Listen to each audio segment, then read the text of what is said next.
So ngayon puntahan naman natin ang Mapaso Wellness Resort or Mapaso Hot Spring.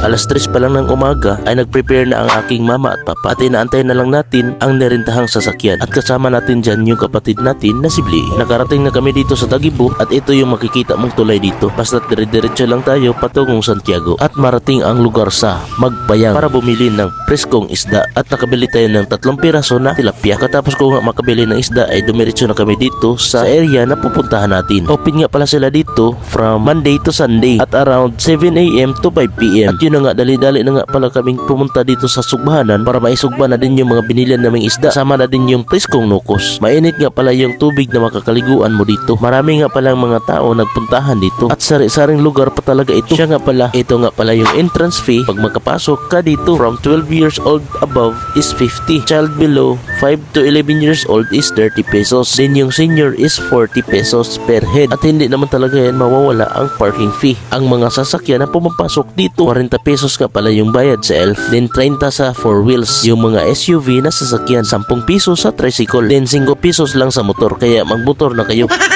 Medyo maulan-ulan nga pala yung kondisyon ng panahon ngayon, kaya konting ingat sa paglakad kasi medyo malumot na yung simento dito. At yun na nga, binirahan na natin yung sinugbang nukos, 3 pirasong tilapia at nag-group pick na din para makakain na ang lahat-lahat. Pagkatapos kumain ay naligo na rin ako para matamtam din natin ang init ng tubig dito. Narito ang ilang impormasyon tungkol sa Mapaso Hot Spring. Ang Mapaso Hot Spring sa mainit Surigao del Norte ay isang natural na mainit na bukal na nagbibigay ng benepisyo, kalusugan at kasiyahan sa mga bisita. Ang lokasyon nga palang ito ay matatagpuan mo dito sa Barangay Tagbuyawan, Mainit, Surigao del Norte. At ang uri nga palang ito ay natural na mainit na bukal na may temperatura sa higit kumulang 40 to 50 degrees Celsius na may lalim na 3 hanggang 5 metro. At ito na nga pala yung mga benepisyo. Isa, nagbibigay ng ginawa sa mga sakit ng katawan. Pangalawa, nakakapawi ng stress at pagod. 3, nagpapabuti ng sirkulasyon ng dugo. Pang-4, nakakapagpapagaling ng may sakit sa balat. Mga paalala, isa, sundin ang mga alituntunin at regulasyon. Pangalawa, mag-ingat sa mga paglakad sa mga slippery na daanan. Pangatlo, huwag magtapon ng basura at respetuhin ang kalikasan at lokal na pamayanan. Maaari din mag-contact sa Mainit Tourism. Laging tandaan na ang mga presyo at impormasyon ay maaaring magbago. Magtanong sa mga lokal o mga opisyal ng turismo para sa mga update. Kung isa ka sa nakapunta dito ay pa-comment down below naman para malaman din natin kung saang tagalugar na ang mga nakapunta na dito.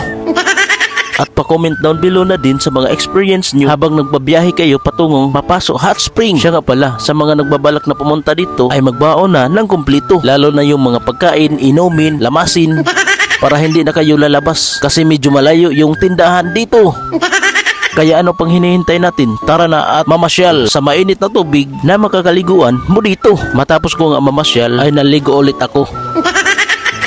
Matapos maligo ang lahat ay nag-group pick muna kami bago umuwi para may pang remembrance na nakapunta na kami dito. Kaya maoro to. Daghang salamat mo.